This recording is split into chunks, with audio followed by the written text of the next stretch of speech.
Hello everyone, जय श्री श्याम। कैसे हो आप सभी? स्वागत है आप सभी का सविता क्लासेस 1992। तो दोस्तों, हम कर रहे हैं एमसीक्यू सीरीज लिटरेचर के लिए। किसी भी टीजीटी पीजीटी एग्जाम जहाँ यूजीसी नेट या कोई भी टेट एग्जाम जहाँ आपका इंग्लिश एक सब्जेक्ट है, टीचिंग सब्जेक्ट, तो उसमें ये वीडियो आपके लिए हेल्पफुल रहेंगी। आप इनकी हेल्प ले सकते हैं। चैनल से जुड़े रहने के लिए सब्सक्राइब करें, लाइक शेयर कमेंट, अपने वैल्यूएबल कमेंट्स को जरूर बताएं।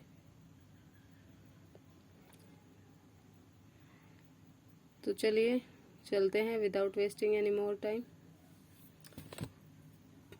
Let's start. How much money does Angel give to Tess? ये टेस्ट दी ओबर विलेज वाले हमारे नॉवल से हैं। तो वो कितने पैसे होते हैं? 50 pound. How much of money does Tess initially give to her family? अपनी फैमिली को कितने देती है? 25 पाउंड।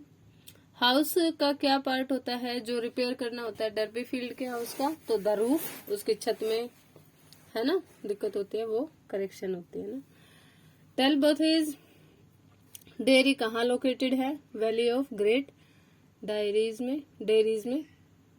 कथबर्ट क्लेयर मैरी किससे करती हैं? Tess of the d'Urbervilles में मैरी मर्सी चेंट से करती है ना क्लेयर।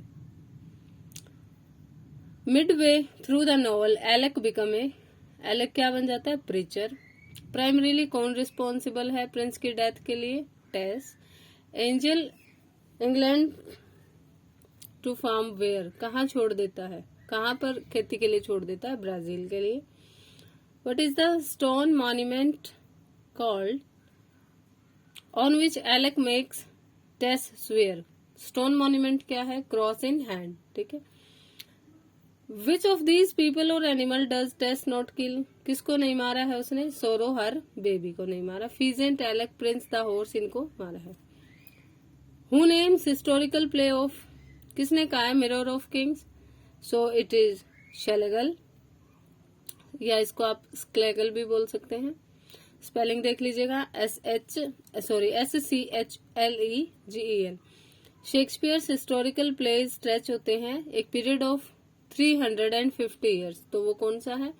1200 से 1550।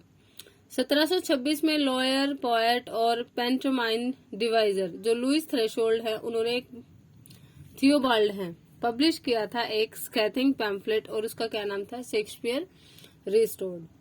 सबसे फ्रीक्वेंटली कोटेड राइटर कौन है ऑक्सफोर्ड डिक्शनरी में? कोटेशंस की जो ऑक्सफोर्ड डिक्शनरी है उसमें शेक्सपियर। तो शेक्सपियर ने बेन जॉनसन के every man in his humour में एक्ट किया है ना। और किसमें? सेजनुस हिज फॉल में भी सेजनुस।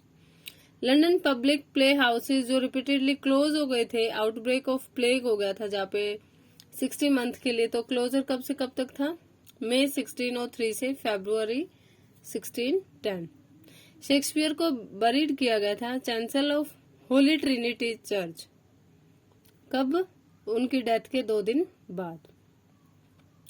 इंग्लिश फिजिशियन और फिलेंथ्रोपिस्ट जिन्होंने पब्लिश कराई थी द फैमिली शेक्सपियर, और ये चीजें पढ़ लीजिए, ये किसके बारे में है? तो ये बातें हैं थॉमस बॉडलर के बारे में। हिस्ट्री ऑफ कार्डिनियो ऑफन उन्हें रेफर किया जाता है, मेयरली कार्डिनियो एक लोस्ट प्ले है, एट्रीब्यूट किया गया है शेक्सपियर को। तो किसका है ये? शेक्सपियर के साथ साथ किसको एट्रीब्यूट किया गया है? जॉन फ्लेचर को समर्पित है ना। शेक्सपियर की फेमस रोमांटिक ट्रेजेडी कौन सी है जो सेक्सुअली चार्ज? एडोलिसेंस है, उसमें लव है, डेथ है, तो ये रोमियो एंड जूलियट है। शेक्सपियर का कौन सा प्ले है जो क्रिटिक फ्रैंक कैथमोट जिसपे कमेंट करते हैं? The play offers neither it's good correct, ना तो करेक्टर्स अच्छे हैं ना इसकी ऑडियंस को क्रूअल्टी से रिलीफ मिलता है। तो ये किंग लियर की बातें हो रही हैं। लास्ट तक ट्रेजेडी इसमें चलती रहती है ना। Why does Claudius want to be left alone? Claudius क्यों चाहता है कि भाई उसे अकेला छोड़े? So that he and Polonius can watch Hamlet and Ophelia interact, ताकि वो हैमलेट और ओफेलिया की बातचीत देख सके, है ना। पोलोनियस और क्लोडियस ओवर हियर क्या सुनते हैं? वेदर और नॉट टू कमिट सुसाइड, कि सुसाइड करनी है या नहीं। ओफिलिया क्या देती है हैमलेट को? 2 गिफ्ट देती है। ही हैज, जो उसने पहले दे रखे थे, यानी हैमलेट ने जो गिफ्ट ओफिलिया को दे रखे थे तो ओफिलिया उनको रिटर्न कर देती है। Why does Hamlet call woman dishonest? Hamlet क्या औरतों को डिसऑनेस्ट क्यों कहता है? बिकॉज दे वियर मेकअप, क्योंकि वो एक अलग चेहरा पहने रहती हैं, यानी मेकअप लगाती हैं बहुत सारा और धोखा देती हैं। व्हाट डज क्लोडियस से he will do about Hamlet? Claudius क्या कहता है कि वो हैमलेट के बारे में क्या करेगा? सेंड हिम टू इंग्लैंड, उसे इंग्लैंड भेज देगा। हैमलेट होरेशियो से क्या करने को कहता है प्ले के दौरान? क्लोडियस की रिएक्शन देखने के लिए कहता है। हैमलेट कैसे टीज करता है ओफिलिया, कैसे चिढ़ाता है? वो एप्रोप्रिएट सेक्सुअल जोक्स मारता है ना, जो अच्छे नहीं लगते। हैमलेट क्या करता है परफॉर्मेंस के दौरान? वो हर किसी का बिहेवियर एक्सप्लेन करता है। और क्लोडियस की जो रिएक्शन होती है वो कैसी होती है? ही येल्स एंड लीव्स, उसे थोड़ा पश्चाताप, गिल्टी होता है और वो छोड़ के चला जाता है। किसको हैमलेट के पीछे, मतलब प्ले के बाद हैमलेट के लिए कौन जाता है? गर्ट्रूड। क्लोडियस क्या चाहता है कि भाई रोजेनक्रैंट्स और गिल्स्टन क्या करें? टेक हिम टू इंग्लैंड, उसे इंग्लैंड ले जाए। स्पाई कौन कर रहा होता है गर्ट्रूड और हैमलेट पे? पोलोनियस। और किसके ऑर्डर पे? क्लोडियस के। क्लोडियस गिल्टी किस लिए फील है? क्योंकि उसने अपने ब्रदर को मार दिया है। हैमलेट रिफ्रेन कैसे करता है क्लोडियस को? जब उसे ऑप्शन मिलता है हैमलेट को क्लोडियस को मारने का, तो वो कैसे, मतलब उसका फायदा क्यों नहीं उठाता? Because he was praying, Claudius pray कर रहा होता है। हैमलेट कब उसको मारने का प्लान बनाता है? जब क्लोडियस बुरी तरह बिहेव करता है। पोलोनियस ईव्स ड्रॉप क्यों चाहता है हैमलेट पे डालना? So that he can find out आए, ताकि उसे पता चल जाए।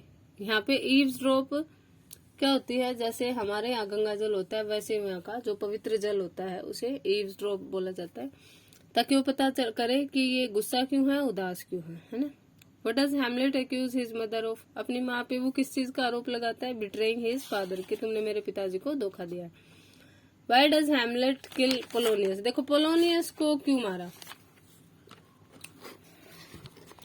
हैमलेट पोलोनियस को नहीं मारना चाहता था। उसे लगा कि जब वो अपनी माँ से बात करने जाता है गर्ट्रूड से, तो उसे कर्टेन हिलता दिखाई देता है, तो उसे लगता है कि पर्दे के पीछे कोई है। इनफैक्ट उसे पता चल जाता है कि कोई है, बट उसे लगता है कि ये क्लोडियस होगा, और वो मिस्टेकनली क्लोडियस के चक्कर में पोलोनियस को मार देता है ना। गर्ट्रूड हैमलेट के बारे में क्यों सोचती है कि ये पागल हो गया? Because he appears to be talking to him, वो अपने आप से बातें करता है। क्या मैसेज देता है गोस्ट हैमलेट के लिए? क्या रिमेम्बर करता है? He has not yet gotten, कि उसे अभी तक बदला नहीं मिला है, उसने बदला नहीं लिया है। वर्ड्सवर्थ सब्सक्राइब करता है किसके बिलीफ को? कि ह्यूमैनिटी एसेंशियली गुड है, अच्छी है, बहुत जरूरी है, अनिवार्य है, लेकिन करप्टेड भी है समाज के प्रभाव से। तो ये रूसो का बात है। वर्ड्सवर्थ की कौन सी पोएम, जो चार्ल्स लैम है, किस पोएम के लिए चार्ल्स लैम ने लिखा है?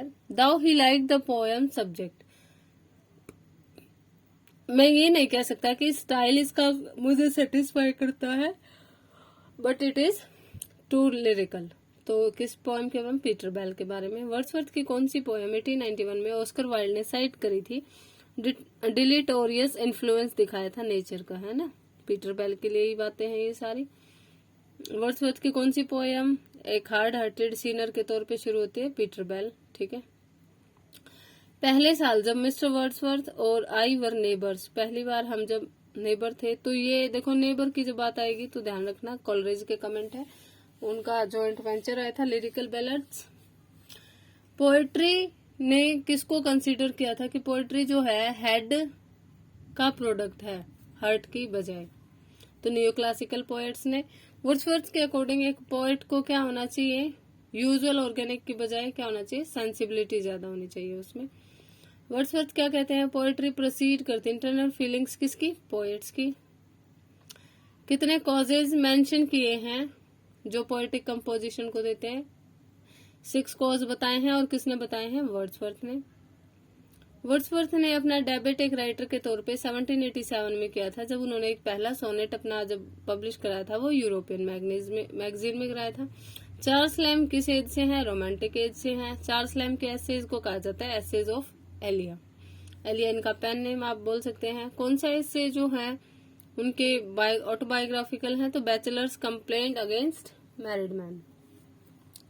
हम एलिस के नहीं हैं, नॉर ऑफ दी आप भी नहीं, नॉर वी आर चिल्ड्रन है, और हम सब बच्चे भी नहीं है। तो ये कहाँ से है? ये चार्ल्स लैम्ब के ऐसे में से है और वो है dream children.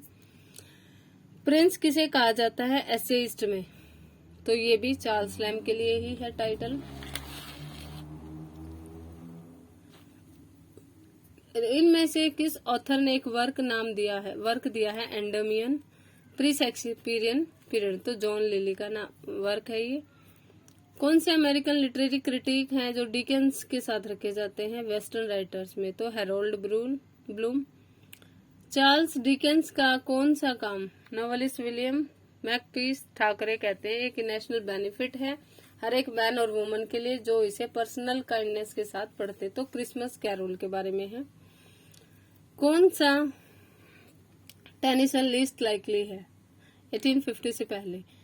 Darwin's on the origin of species. Apostle किसका नाम था? टेनिसन के सर्कल फ्रेंड, यानी टेनिसन के फ्रेंड सर्कल का नाम था कॉलेज में, ठीक है, अपोसल। कौन सी यूनिवर्सिटी टेनिसन ने अटेंड करी थी? कैम्ब्रिज, अंडर ग्रेजुएट पे। मरियाना के लिए क्या इंस्पिरेशन आई थी? मेजर फॉर मेजर से। अर्नोल्ड का वर्क लिटरेरी क्रिटिक कब शुरू हुआ था? 1853 में, और उन्होंने दिया था प्रीफेस टू पोएम्स, ठीक है। Who described Arnold preface to poem? Oddly stiff बताया था, ग्रेसलेस बताया था। जब उनके बाद वाले वर्क को देखते तो उसके मुकाबले ये काम बहुत बेकार था, अच्छा नहीं था। तो जॉर्ज वॉटसन ने ये कमेंट किए थे। आर्नोल्ड के लेक्चर्स ऑन ट्रांसलेटिंग होमर वो कब पब्लिश हुए थे? 1861।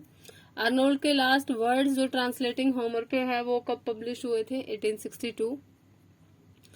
आर्नोल्ड ने किस वर्क में कहा है पोएट्री के बिना हमारी साइंस जो है इनकम्प्लीट है, ठीक है।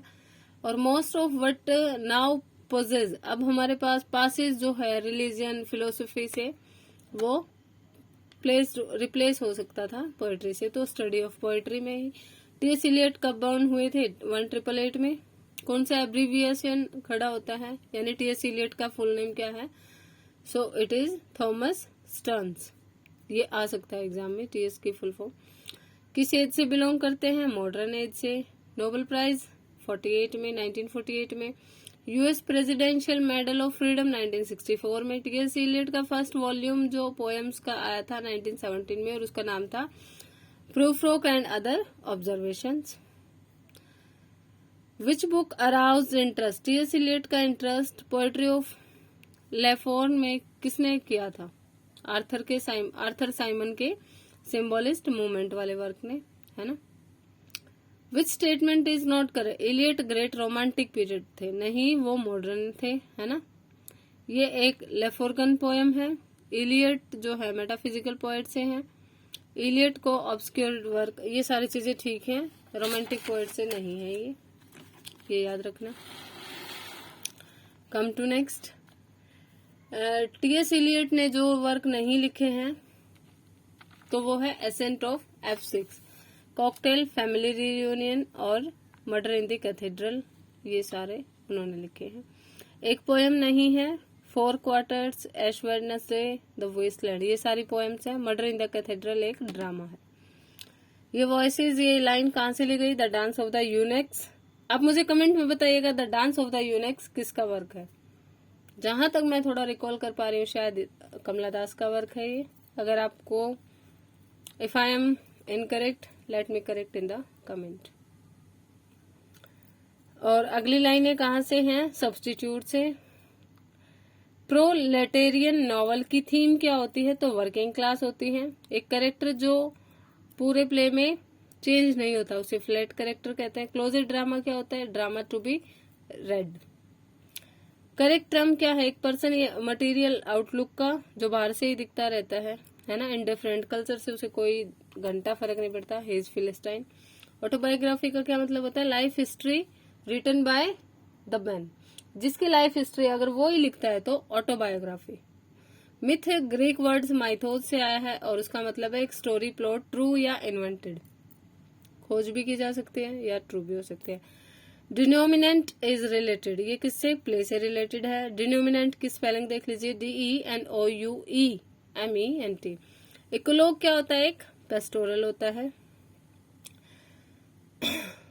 ये जो लुड्रिकस की ये जो टर्म है ये किसको एक्सप्लेन करती है? ये बैथोस को दिखाती है। ये थोड़ी सी लिटरेरी टर्म्स हैं, आपको समझ आ जाएंगी। कैथारसिस क्या होता है? ट्रेजेडी से रिलेटेड होता है। कोरस एक सिंगर्स का ग्रुप होता है जो प्ले के बीच में या ड्रामा में सॉन्ग, जैसे मर्डर इन द कैथेड्रल में आता है ना, chorus of women. Comic relief का होता है एक शॉर्ट ह्यूमरस एपिसोड ट्रेजेडी के बीच में। बीट राइटर्स कौन थे? रॉट इन 1950s। सोलिलोकी से आप लोग बहुत परिचित होंगे, हैमलेट में काफी देखने को मिलती हैं। सोलिलोकी एक अंतः संवाद होता है जो हीरो या जो प्लेयर होता है वो अपने आप से मन में बातचीत करता है, उसे लगता है कोई नहीं सुन रहा बट ऑडियंस को वो सुनाई देता है। पर्सोना, टोन और वॉइस रिफ्लेक्ट क्रिटिसिज्म में क्या होते हैं? ये टेंडेंसी है कैरेक्टराइजेशन को हाईलाइट करने के, है ना। दिल से बेस्ट डिस्क्राइब कैसे हो सकते हैं? पेशेंट से। कौन सा मोटिव कंसीडर होता है रेवोल्यूशनरी फॉकनर की राइटिंग में? So time. विलियम फॉकनर बहुत इंपॉर्टेंट अमेरिकन है, थोड़ा सा वर्क को देख लीजिएगा। Theme of resurrection and renewal किस हॉलिडे में दिखाए जाते हैं? Easter Sunday. Which symbol comes to represent purity throughout the novel? Water purity को दिखाता है। फॉकनर रेफर करते हैं नोवेल को मोस्ट स्प्लेंडेड फेलियर, क्योंकि क्या मल्टीपल नैरेटर्स आ गए थे। प्रॉपर वर्ड क्या है ग्रुप ऑफ एलिफेंट्स के लिए? सो इट इज हर्ड। ये तो ग्रामेटिकल वर्क्स हैं। अगर इसमें से लिटरेचरी होता तो आई विल डेफिनेटली कंटिन्यू। सो चलिए, इस वीडियो में इतना ही। अपनी तैयारी को जारी रखिए, स्पीड अप करिए, गियर अप करिए। सीखने की कोई उम्र नहीं होती, आप किसी भी उम्र में सीख सकते हो, अचीव कर सकते हो, है ना। जो आपके क्लासमेट, आपके पीयर ग्रुप वाले या कोई भी अगर सफल हो सकता है तो आप भी हो सकते हो। बस आप अपने आप को उस चीज के लिए रेडी बनाइए। जय Shri Shyam, good luck from me. मुझे भी गुड लक दीजिए, सपोर्ट भी कीजिए प्लीज प्लीज, एक सब्सक्राइब। जय Shri Shyam. Thank you for watching this video.